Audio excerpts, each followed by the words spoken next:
this catastrophic war, the story of that really starts under Obama in 2014, and backing the Maidan Revolution, recognizing the government that... Nope.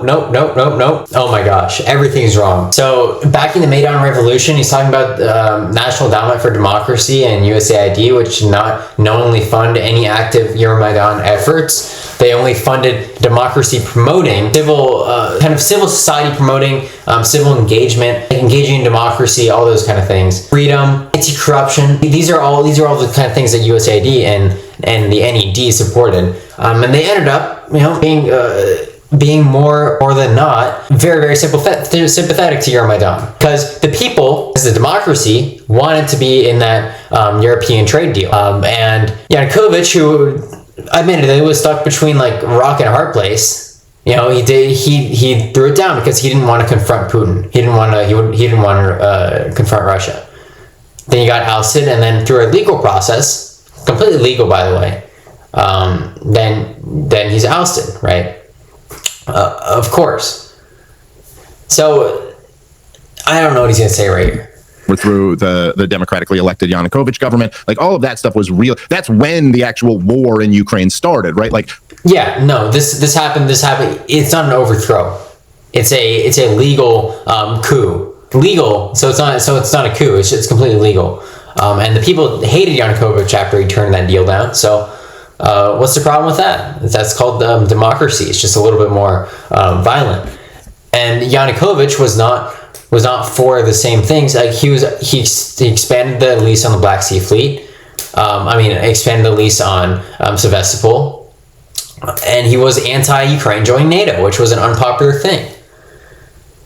And the Ukrainians have been moving this way for a while now. Like the Orange Revolution, I already mentioned it. They've been moving towards it. Like, well, this was going to happen. There was a Western-backed coup. Then there was while the money was flowing in, there was no evidence for that, but whatever. Fighting on the street. There was this huge clash. The government's overthrown, and then immediately after the new government comes in, there was a civil war between the east and west of the country, and that went on for years after that. I think something like 15,000 people died in that war. The numbers now pale in comparison to since Vladimir Putin invaded, but at the time, this was a big deal. Putin funded that. You're just gonna ignore that? He's talking about the fighting in the Donbass there. Putin funded those fighters to be like separatists.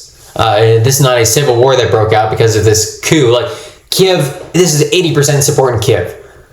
How can you possibly say that this was unpopular and it started the civil war? Like, this framing is so dishonest. And Vladimir Putin did send essentially special forces in back then. I think in 2015, maybe he sent them in. And in 2014, after the coup was done, he annexed Crimea. So like, this is when the whole thing starts happening. And so it's in this context, right? It's in 2014 that the government in Ukraine is overthrown and it's backed by Obama and Joe Biden, and then Vladimir Putin annexes Crimea. This is in 2014. In 2015 and 16, the civil war is going on. That's when Donald Trump comes in. This is like so dehumanizing. Like, Ukrainians can no longer have their own political movements. It's always just like overthrown by Western power. America bad. USAID, National Endowment for Democracy, they overthrew the government, even though it's completely legal, the process in which they did it. Like, Yanukovych fled, and they voted in someone else. It's not a violent coup. This is so stupid. Like, and defending the annexation of Crimea in this way, it's just, no. Putin was scared of losing his like crown jewel. Like, at least he had Ukraine. He admired the he admired the SSRs. They'd all fallen to NATO. At least he had Ukraine, and he's worried about the Russian people. Like, looking at this stuff, and I heard people talking about this. It's like, he's worried about them looking at this stuff and having their own Euromaidan and their own Orange Revolution. He's worried about that. He's worried about there being a pro-West movement in Russia, because there would be if there was free information. At least that's what I believe, because that's what happened in Ukraine. Like, we have our own little experiment there. right? Donald Trump comes in the middle of like, there's this civil war in Ukraine over U.S. intervention, U.S. European intervention in the region. There's this conflict there. And the guy who gets elected was running on like, let's de-escalate. Let's have détente. Let's be friends. Now, he was more, when they were running, they were talking about what was going on in Syria, but all this shit was going on too. And so to frame, you know, because Russiagate was like a double frame job. It was, they framed both Vladimir Putin and Donald Trump. They framed Vladimir Putin for overthrowing our elections, and they framed Donald Trump for being involved in the conspiracy to do it. But it was all bullshit. None of that was real. And so, yeah, then none of that. I can't get over that fact. Like, I cannot get over that. It breaks my brain. Nothing Tulsi Gabbard is even alleging even points to that. They're all about intent. They're all about moderate versus high confidence. Nothing's about all of this was fake. John Brennan made it all up. Obama made it all up. Like, okay, you give me the evidence for that. You know none of this. You had essentially Donald Trump, and particularly after Helsinki, I mean, the amount of pressure that they impeached him over Ukraine, right? Like, it was an enormous pressure campaign. Oh my God. Please. This is so bad. Like, I just, people like Dave Smith give me like hope. Like, anyone can become a political commentator. Like, anyone. The bar is so low. You need to know nothing to become a political like, congratulations. Like, that guy's just sitting there, just like soaking in nothing, just like a rock. And he should be, because Dave Smith is saying nothing. Do I need to argue the 2019 impeachment again? Sure. So we had how many members from Trump's own administration like completely out him for that? John Bolton, who called it a drug deal. Mick Mulvaney, who said it was a political quid pro quo and to get over it. Gordon Sondland, who said it was directly a quid pro quo. Kurt Volker, who texted Andre something. So it's like Zelensky's top aide. Shoot, why can I not remember these names? Maybe they because they all sound the same. Andre Yermak. He texted him. He helped him formulate the announcement of the opening of these investigations that Trump and Rudy Giuliani both explicitly requested. The Ukraine conspiracy that they somehow had the DNC server and they hacked it themselves, and the Biden crime family bullcrap. Like those were both specifically mentioned. Kurt Volker said that the White House meeting wouldn't happen. Like this stuff was going to remain frozen. And Trump's own accountability office said it was frozen in clear violation of the Impoundment Control Act. So much here that they know nothing of. And what was the thing that they impeached him over? Right now, this was later, but the thing they impeached him over that was such a big deal is that he threatened to hold up weapons shipments into Ukraine while this civil war was going on. Now, he ultimately gave in and did that and sent the weapons in, but that's kind of what Russiagate created. It created this environment where Donald Trump, because he's Trump. So he's just a liar, or he doesn't care. This is the brain of a libertarian. How can he be like decent on Israel-Palestine? I don't think he's dumb because he chooses his opinion before he goes and looks at the facts. He just chooses to have this stupid worldview that you could never argue to anyone sane. You could never argue, like so many people would be able to debunk him in 2 seconds if you went on any show. Besides just Piers Morgan to talk about Russian invasion of Ukraine and Israel's war crimes. If you went on any other show to talk about any of this stuff, he'd be shot down in 2 seconds. And he's not like, he never had the intelligence or the creativity to be like, to actually pull off a 4D chess move. You know what I mean? So it would never be like, because like an actual 4D chess or someone who was actually smart enough and like clever enough to like rise above the thing and go like, oh, here, like he could have had, you know, I don't know. He could have made it. He could have shouted from the loudest bullhorn during all of that Russiagate stuff. He could have used Aaron Mate in The Nation magazine, completely debunking the whole thing. Like the biggest left-wing publication with this left-wing journalist has completely debunked Russiagate, but he never even thought to bring that up because he doesn't read and he doesn't know. He had no idea that it had been debunked in The Nation. You know what I mean? Just like, and so instead, the problem is that Donald. I actually don't know about that. Like every day you come across a new talking point. which is why I'm glad I watched this video. Let's just look this up. So, real quick. Let's say The Nation debunks Russiagate.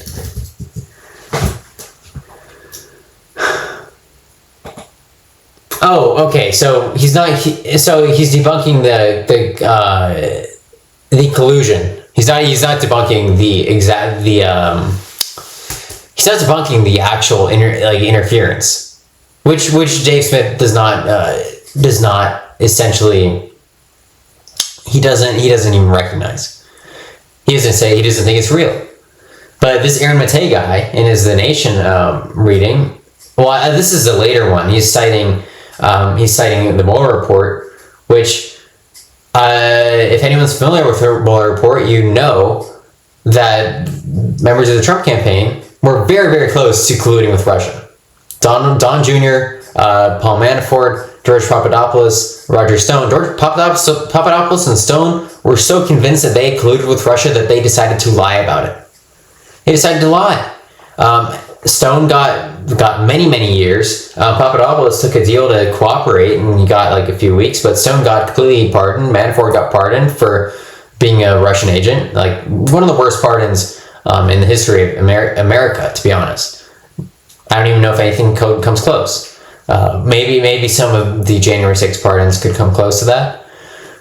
Some of those guys were in there for decades. Pardoned. You're sedition. You're a complete treasonous anti-American terrorist, and I'm just gonna let you go. Some of them were pedophiles, by the way. If you want to get on your Epstein streak.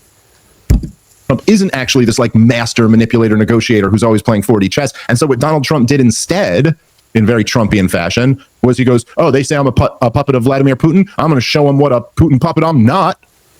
I'm going to send weapons into Ukraine and put sanctions on Russia. And then if you remember, Rob, he used to brag about this. You know, they say I'm a puppet of Vladimir Putin, but no one's been harsher on Vladimir Putin. That's Donald Trump's 4D chess. That's what he actually gets, is to be like, oh yeah, MSNBC? Well, just to prove you wrong, I'll do exactly what you want. And so that's where the thing escalates. And then one point of agreement, not that Dave Smith has the like IQ level to where even like the word agreement means anything, because it's just like he happens to say words in the right order. But I'm not the biggest supporter of sanctions. It's not my thing, because really here you're going after Putin. You're not going after like none of these companies in Russia that we're sanctioning. Like, you could say it kind of impacts their ability to source weaponry, like the SWIFT banking thing. That was targeted governments, like their sanctions. It mostly affects them economically, which does trickle down to the average person when it shouldn't have to be that way. And Putin clearly doesn't care about sanctions. That's the number one thing. He just doesn't care about it. Of course, Joe Biden comes back in, Vladimir Putin invades, and the rest is history. With all that said, with moving on from Russiagate and having that completely debunked, they did look like friends. Which I mean, I guess that's the better way to engage in diplomacy, is to try and of course feel welcoming and that you can be trusted. Has Dave Smith ever talked about what Putin's actually doing in Ukraine? Like, this is not a. Have you looked at the siege of Mariupol? The Ukrainians with their hands tied behind their back and like executed extrajudicially. Like, worse than anything we've ever seen out of Gaza. Gaza's only worse insofar as there is no front line in Gaza. So everything in Gaza is the front line. Ukrainians have a front line, so they can escape. But those who were caught in the front line, like, they were starved and then executed. Like, look at the siege of Mariupol. A theater full of like 600 kids painted with "there is refugees in here," literally said that in Russian, and they struck the whole thing, killed everyone in there, and there was no military presence. So, like, that's almost worse than anything I can think of that's happened in the Gaza Strip. But of course, Gaza's had a worse humanitarian toll, of course, and it's been a worse humanitarian disaster, to be honest, unless you count the soldiers, in which case this war has been even worse. It is just kind of like, listen, anyone that's saying that Donald Trump shouldn't have had that meeting, I think has a bad agenda, which is to try and keep this war going on. And I don't think that this war can be won. I think it can only be escalated, and more people can die. I think that's all you have. But it was kind of classic Donald Trump, where he did get his big television spectacle, not a single details released, no real sign of progress aside from the fact that he actually sat down with the guy. And it just seems like we're kind of in the same circle of Zelensky and Europe going, no, we have to continue this war. Donald Trump saying, no, it needs to be over. But like with no, I guess, clear path for pulling the trigger. At the end of the day, no mention of who started the bloodshed. Like who's to be blamed here? Are you seriously going to give Putin the pass? That the big scary NATO hall pass? That because big scary NATO, he can just do whatever he wants? That's the kind of leniency Dave Smith has towards Putin. I don't know where he gets that from. Like, because you have this stupid irrational fear of spiders. You're allowed to bomb any building with spiders in it. Doesn't matter if there's like humans in there. You just bomb it. Actually, matter of fact, you start a nuclear warfare. Launch all the nukes in the world. Thousands of nukes going off at the same time because we just want to kill the spiders. Like that's the kind of hall pass Dave Smith is giving to Putin. Like irrational fear of NATO. Where do you get this fear from? I don't know. Someone tell me. On it, other than to just throw up our hands and say we're out of this mess, you guys can go figure it out. Yeah. Well, we can get into, while the specific details have not exactly been released about what was discussed or what the progress, like there's not a progress report. Putin did somewhat vaguely say something like there's still one major obstacle that has to be worked out. But I think that, yes, just one major obstacle. Just, wait. That one major obstacle, can I remember? What's the name? Oh, it's Donetsk and Luhansk. I just want them. That's the one major. I just want that bit of land right there. And also, don't give this country security guarantees. He's professed to be open to Article 5 like guarantees, but I doubt it.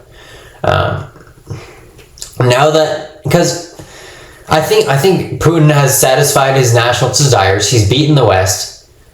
He's got people like Dave Smith saying, Putin's a war hero. He saved Ukraine from NATO. I mean, save Ukraine from NATO and save Russia from NATO. Putin has that on his name. He can let them have their Article 5, but no NATO. Like now, it's just like more wins for Putin. Like no NATO, but you have de facto NATO. Because he doesn't care about NATO, by the way, like Finland and Sweden, of course. NATO. He doesn't care about that. But he's just going to get away with these wins. He's not going to be a loser in the eyes of the brainwashed Russian population. He's not going to be a loser there because he won this war. Ukraine is not in NATO. Doesn't matter if they have new protections because he doesn't plan on... He probably won't invade them again. So that's his victory. Doesn't matter what the Ukrainian people think. Doesn't matter about any kind of ethnic cleansing that went on. Doesn't matter about the war crimes. He won. And Dave Smith is willing to jump in the way of this country's sovereign right, constitutional duty to not give up territory. The person who's supposed to execute the Constitution, Zelensky, you are telling him that it is his moral duty to reject that. Like, people have no idea what that is like. I have no idea what it's like. Because we're not Ukrainian. We just think of Ukraine as this like distant piece of land. But have you ever thought that, like, maybe this is why countries have militaries, so that they can't be for some kind of deterrence against a dictator, like expressing his nationalistic sick desires to turn whatever neighboring country he wants into a dictatorship, no matter what the people desire. Even if they are like 90% in favor of Western values, democracy, etc., free speech, take all that away from them and don't do anything about it. That's what Dave Smith wants. But I'm excited. I don't know where this is going to go in the future.